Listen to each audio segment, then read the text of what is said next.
हर पल आपके साथ। नमस्कार, हरपल न्यूज देख रहे हैं आप। मैं हूं आपके साथ नुपुर सक्सेना। स्वागत है आप सभी का न्यूज पॉइंट में। खबरों का रुख करेंगे, लेकिन इससे पहले नजर इस वक्त की हेडलाइंस पर। तय समय से एक दिन पहले खत्म हुआ शीतकालीन सत्र। संसद की कार्यवाही अनिश्चितकाल के लिए स्थगित। ओम बिरला बोले 18 घंटे 48 मिनट हंगामे की भेंट चढ़ा सत्र। सीएम योगी का सोनभद्र दौरा। 500 करोड़ की परियोजनाओं की दी सौगात। लोगों को सीएम का संबोधन। बिहार में समाज सुधार यात्रा का आगाज। मोतिहारी से सीएम नीतीश ने की शुरुआत। शराबबंदी कानून को सफल बनाने की पहल को लेकर 38 जिलों का करेंगे दौरा।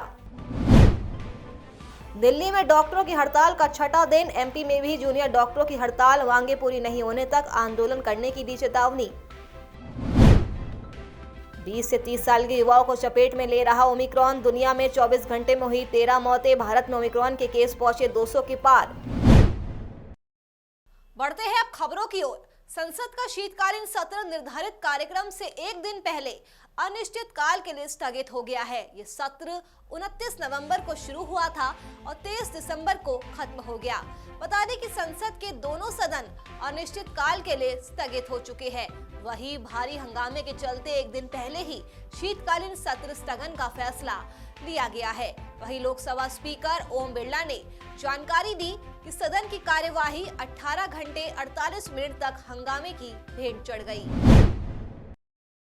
यूपी के मुख्यमंत्री योगी आदित्यनाथ ने बुंदेलखंड के झांसी, महोबा, चित्रकूट जिलों में बेहतर स्वास्थ्य सुविधा के लिए सरकारी अस्पतालों में बेड्स की संख्या 100 से 200 करने के निर्देश दे दिए हैं। उन्होंने कहा है कि कोविड संक्रमण से बचाव और इलाज की व्यवस्था को निरंतर प्रभावी बनाए जाए रखा है। उन्होंने कहा कि कोविड प्रोटोकॉल का पालन सुनिश्चित कराया जाए। प्रदेश में 24 घंटों में कोरोना के 23 नए मामले सामने आए हैं। वहीं 15 लोग डिस्चार्ज किए गए। बता दें कि प्रदेश में कोरोना के एक्टिव केस की संख्या अब 211 तक पहुंच चुकी है। उत्तर प्रदेश में आगामी विधानसभा चुनाव के तहत कांग्रेस के वरिष्ठ नेता और छत्तीसगढ़ के सीएम भूपेश बघेल बुधवार को पार्टी की तरफ से बख्शी का तालाब में आयोजित किसान रैली को संबोधित उन्होंने किया। प्रदेश कांग्रेस के मीडिया संयोजक ललन कुमार ने बताया कि किसानों की समस्या और उनके अधिकारों के मुद्दों को जोर शोर से उठाने के लिए लखनऊ के बख्शी का तालाब विधानसभा क्षेत्र में ये रैली आयोजित की गई है। इस रैली में सीएम के साथ साथ कई नेता भी शामिल हुए। आरएसएस और भारतीय जनता पार्टी ने हैदराबाद को भाग्यनगर बनाने का मुद्दा फिर से उठाया है। इस बार सिर्फ मुद्दा ही नहीं उठाया, आरएसएस की ओर से किए गए ट्वीट में हैदराबाद को भाग्यनगर कहकर संबोधित भी किया गया है। इस ट्वीट में अगले महीने हैदराबाद में आरएसएस और इससे जुड़े दलों की समन्वय बैठक की जानकारी दी गई है। बैठक में संघ प्रमुख के साथ साथ बीजेपी अध्यक्ष जेपी नड्डा, महासचिव बीएल संतोष और दूसरे बड़े नेता भी शामिल होंगे। आरएसएस के आधिकारिक ट्विटर हैंडल से संघ की समन्वय बैठक की जानकारी दी गई, जिसमें लिखा है कि आरएसएस से संबंधित समाज जीवन के विभिन्न क्षेत्र में कार्यरत विविध संगठन के प्रमुख पदाधिकारियों की समन्वय बैठक अगले महीने 5 से 7 जनवरी 2022 को भाग्यनगर तेलंगाना में आयोजित हो रही है। बता दें कि आरएसएस से संबंध समाज जीवन के विभिन्न क्षेत्रों में कार्यरत विभिन्न संगठनों के प्रमुख पदाधिकारियों की समन्वय बैठक 5 से 7 जनवरी 2022 को होने जा रही है। ये बैठक मोहन भागवत की मौजूदगी में हैदराबाद में होगी। इस समन्वय बैठक में आरएसएस के राष्ट्रीय पदाधिकारियों के साथ 36 अनुषंगिक संगठनों के प्रमुख हिस्सा लेंगे। यूपी विधानसभा चुनाव से ठीक पहले इनकम टैक्स डिपार्टमेंट की समाजवादी पार्टी से जुड़े नेताओं और अन्य लोगों के घर हुई छापेमारी से प्रदेश का राजनीतिक पारा बढ़ चुका है। हालांकि इनकम टैक्स विभाग के अनुसार इस छापेमारी में हवाला कारोबार से जुड़े कई अहम सबूत भी मिले हैं। यूपी से लेकर कर्नाटक तक सपा नेता और उनसे जुड़े लोगों की छानबीन में करीब 154 करोड़ के हवाला कारोबार के सबूत मिले हैं।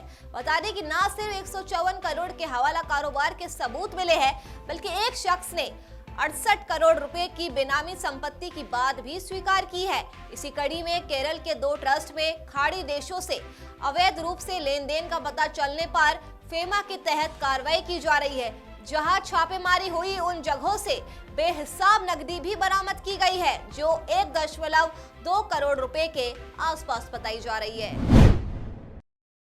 भारत ने फ्रांस की कंपनी डसॉल्ट एविएशन पर ऑफसेट देरी को लेकर जुर्माना लगाया है। कंपनी से 36 राफेल लड़ाकू विमानों की खरीदी को लेकर 2016 में एक समझौता हुआ था।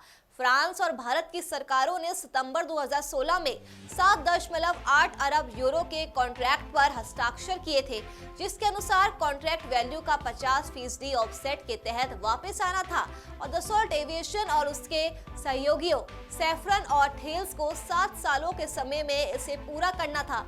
बता दें कि ऑफसेट पॉलिसी का मकसद ये सुनिश्चित करना होता है कि जब भारत किसी भी देश और विदेशी कंपनी को रक्षा उपकरणों की खरीद का ऑर्डर देता है तो उसके साथ में ही तकनीक भी ट्रांसफर होनी चाहिए, ताकि देश आगे चलकर रक्षा उपकरणों के निर्माण को बढ़ावा दे सके, साथ ही विदेशी निवेश भी हासिल हो सके।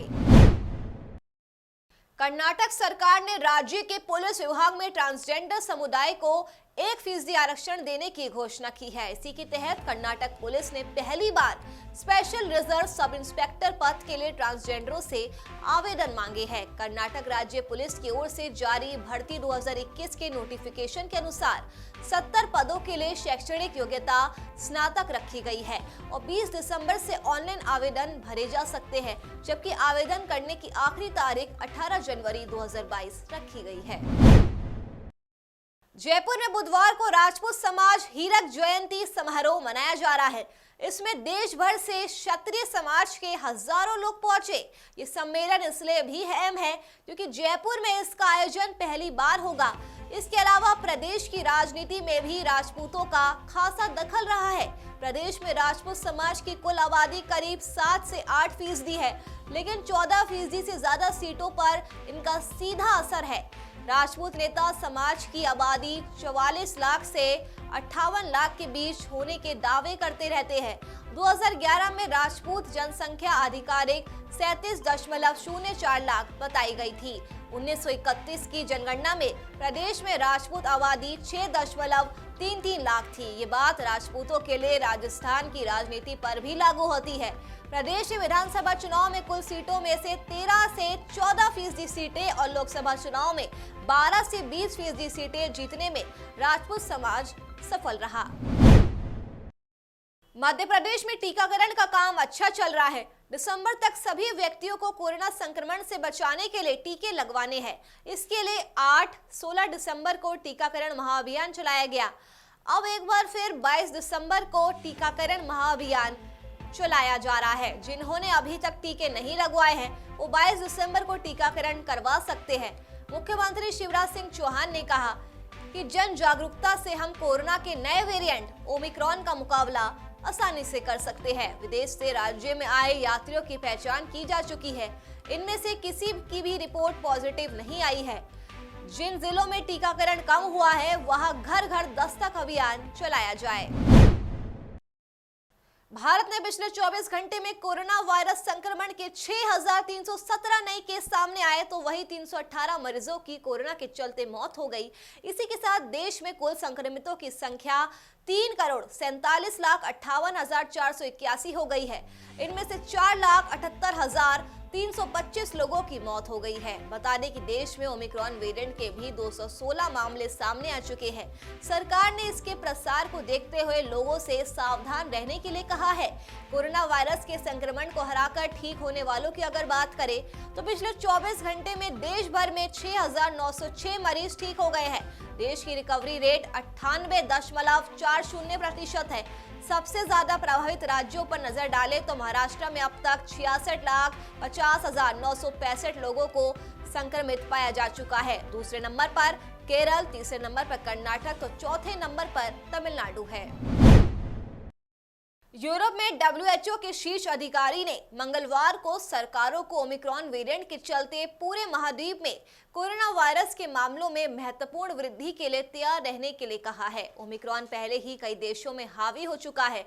WHO के स्थानीय निदेशक डॉक्टर हैंस क्लूज ने वियना में संवाददाता सम्मेलन में कहा कि हम एक और तूफान को आते हुए देख सकते हैं। लूज ने आगे कहा कि कुछ ही सप्ताह में ओमिक्रॉन क्षेत्र के और ज्यादा देशों में हावी हो जाएगा, जिसके चलते पहले ही बुरे दौर से गुजर रही स्वास्थ्य व्यवस्थाएं और प्रभावित होगी। बता दें कि यूएई में मंगलवार को कई महीने बाद पहली बार कोरोना के सबसे ज्यादा 452 मामले सामने आए हैं। कोरोना वायरस के मामलों में तेजी ऐसे समय आई है जब उसका ओमिक्रॉन वेरिएंट दुनिया भर में पैर पसार रहा है। यहाँ पिछले 24 घंटे में 452 मामले सामने आए हैं। एक हफ्ते पहले ही रोजाना मामले 50 के आसपास थे और दुबई में ये जनभावना बन गई थी कि स्थिति सामान्य हो चली है, लेकिन एक बार फिर से कोरोना के मामले लगातार बढ़ते हुए नजर आ रहे हैं। कोरोना वायरस के नए वेरिएंट ओमिक्रॉन के बढ़ते मामलों के बीच वैज्ञानिकों ने अनुमान लगाया है कि देश में अगले साल फरवरी में कोरोना की तीसरी लहर आ सकती है। वैज्ञानिकों के दावों की अगर माने तो फरवरी 2022 में ओमिक्रॉन वेरिएंट के मामले पीक पर जा सकते हैं। यह अनुमान आईआईटी कानपुर के प्रोफेसर मणिंद्र अग्रवाल और आईआईटी हैदराबाद के प्रोफेसर एम विद्यासागर ने अपने सूत्र मॉडल के आधार पर लगाया है। मिली जानकारी के अनुसार फरवरी में हर रोज संक्रमण के नए मामलों की संख्या 1.5 लाख से 1,08,000 तक हो सकती है। दक्षिण अफ्रीका में मिले कोरोना के नए ओमिक्रॉन वेरिएंट ने एक बार फिर दुनिया भर की चिंता को बढ़ाकर रख दिया है, जिसके बाद अब वैक्सीनेशन पर जोर दिया जा रहा है। WHO पहले ही चेतावनी दे चुका है कि जब तक दुनिया की ज्यादातर आबादी वैक्सीनेट नहीं हो जाती तब तक संक्रमण का खतरा यूं ही बना रहेगा। भारत समेत दुनिया के कई देशों में अब भी वैक्सीन की पहली और दूसरी डोज का इंतजार किया जा रहा है, तो वही इजराइल अपने लोगों को चौथी डोज देने जा रहा है। बता दें कि इजराइल दुनिया का पहला देश था जिसने अपने नागरिकों को सबसे पहले कोरोना के खिलाफ वैक्सीन की बूस्टर डोज दी थी और अब वैक्सीन की चौथी डोज की तैयारी भी की जा रही है। इसी के साथ इजराइल दुनिया का पहला देश बन जाएगा जहां चौथी डोज लगाई जाएगी। महाराष्ट्र में आज से शीतकालीन सत्र का आगाज हो रहा है। इससे पहले एहतियात के तौर पर विधायक, विधानसभा स्टाफ, पुलिस और कर्मचारी मिलाकर 3500 लोगों का RT-PCR टेस्ट किया गया था। जांच में 8 पुलिसकर्मी और मंत्रालय के 2 कर्मचारी पॉजिटिव निकले। वहीं आपको बताते चले कि देश में ओमिक्रॉन के मामले भी लगातार बढ़ रहे हैं। बढ़ते मामलों के बीच हेल्थ एक्सपर्ट्स का ये कहना है कि कोरोना की तीसरी लहर का आना तय है, इसे रोका नहीं जा सकता है, लेकिन इसको लेकर घबराने की जरूरत नहीं है। एक्सपर्ट्स ने आगे कहा कि 13 दिसंबर की तुलना में 19 दिसंबर को कई राज्यों में संक्रमण दर बढ़ी है। हिमालय के उत्तरी हिस्से में फिर से बन रहे वेस्टर्न डिस्टर्बेंसेस की वजह से उत्तर भारत में बारिश की संभावना बन रही है। इस वेस्टर्न डिस्टर्बेंस से देश के उत्तरी राज्य पंजाब, हरियाणा, पश्चिमी यूपी, उत्तरांचल और एनसीआर में बारिश की संभावना जताई जा रही है। बारिश से जहां तापमान में और ज्यादा गिरावट देखने को मिलेगी, तो मौसम में तेजी से बदलाव भी आ जाएगा। बता दें कि इस समय शीतलहर के साथ ही मौसम में गलन और ठिठुरन बढ़ गई है। बता दें कि 15 दिसंबर से ही पश्चिमी हवाओं के चलते तापमान में गलन बढ़ने लगी। हालांकि अब हवा की रफ्तार काफी कम है और हवा में नमी भी बरकरार है। मंगलवार को जहां अधिकतम तापमान 21 डिग्री तक पहुंच गया और न्यूनतम 3 डिग्री सेल्सियस रहा, वहीं बुधवार को अधिकतम 22 तो न्यूनतम 5 डिग्री सेल्सियस दर्ज किया गया है। मौसम विभाग की अगर माने तो आने वाले दिनों में सर्दी और भी ज्यादा बढ़ जाएगी। इसके चलते तापमान में कमी आएगी। वहीं मौसम विभाग के साथ ही स्वास्थ्य विभाग ने भी लोगों को सर्दी से बचने की सलाह दी है। परिवहन विभाग की लापरवाही से परेशान भारतीय किसान यूनियन कार्यकर्ताओं का अब सब्र का बांध टूट चुका है। भाकियू कार्यकर्ताओं ने आरटीओ पर कार्रवाई की मांग को लेकर कलेक्ट्रेट पर धरना दिया। इस दौरान भारतीय किसान यूनियन के पदाधिकारियों और कार्यकर्ताओं ने एसडीएम को ज्ञापन देने से इनकार कर दिया। दरअसल किसान डीएम को ज्ञापन देना चाहते थे, लेकिन डीएम के ना मिलने के बाद नाराज किसान अनिश्चितकालीन धरने पर बैठ गए। किसानों ने रात में डीएम ऑफिस के सामने ही गैस चूल्हा जलाया और खाना बनाया। बता दें कि किसान अभी भी धरने पर बैठे हुए हैं। किसानों का ये साफ कहना है कि जब तक उनकी मांगों को नहीं माना जाता है तब तक वो इस सर्दी में खुले आसमान के नीचे धरने पर बैठे रहेंगे और धरने को आगे और भी ज्यादा उग्र कर देंगे। जिला बुलंदशहर के आरटीओ प्रशासन के द्वारा मोटा पैसा लेकर, महीनाबंदी लेकर ओवरलोड वाहन चलवाए जा रहे हैं, जिसमें पूर्व में भी कई हादसे हो चुके हैं, कई आदमी मर चुके हैं ट्रक के नीचे दब के। आज भी अभी 4 दिन पहले भी ट्रक पलट गया। उसके फिर 1 घंटे बाद दूसरा ट्रक आया, गन्ने गिरते जा रही, फंदी 50-50 किलो की, कोई साइकिल वाला दब जाए, कोई चलने वाला दब जाए, कोई गाड़ी के ऊपर गिर जाए। इसलिए हमने मांग करी, ITO साहब को फ़ोन किया, 1 महीने से कर रहे हैं कि ITO साहब इन ओवरलोड वाहनों को रुकवाओ, कई हादसे पहले भी हो चुके हैं, फिर वो कोई हादसा बड़ा हो जाएगा।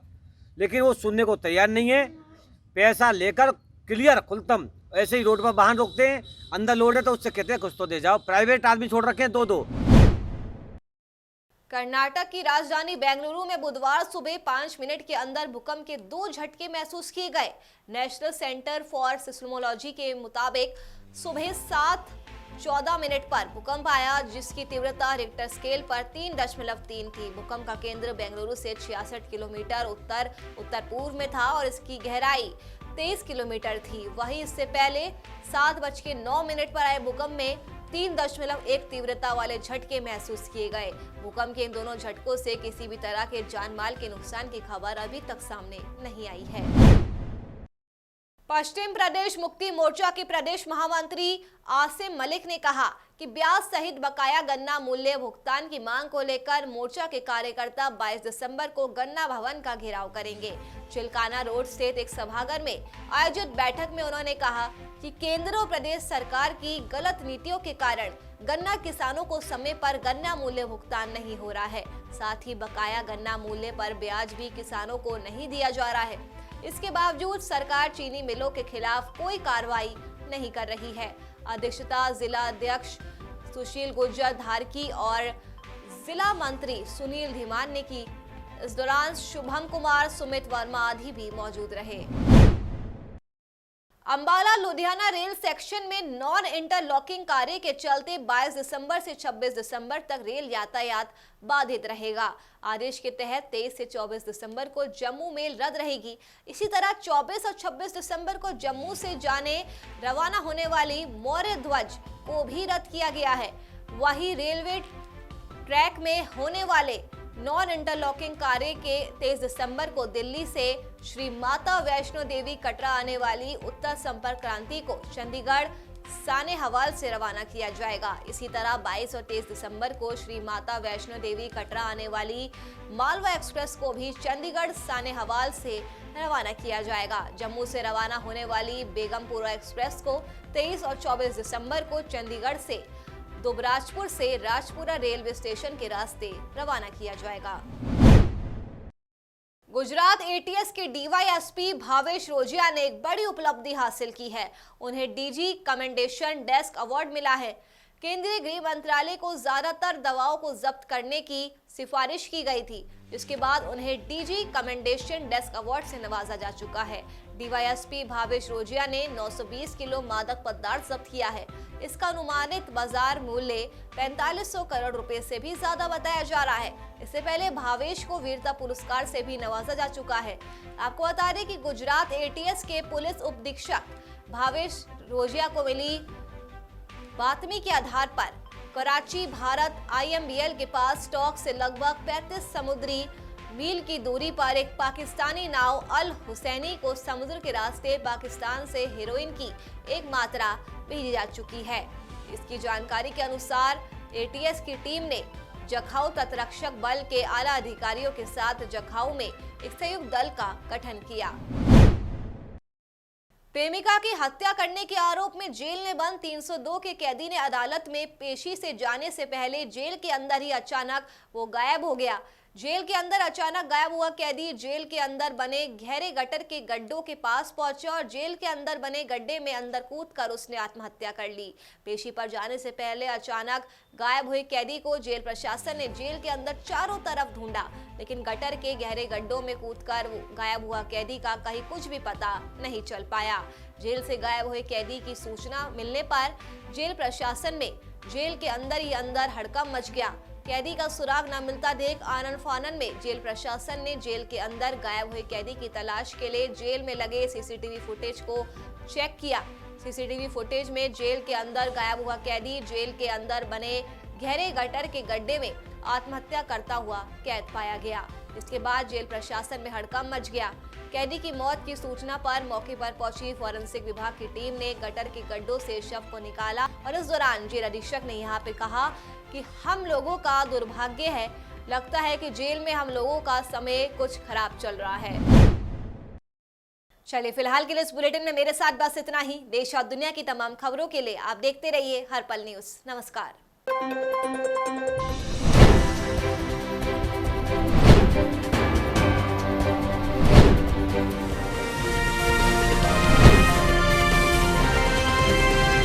हर पल आपके साथ।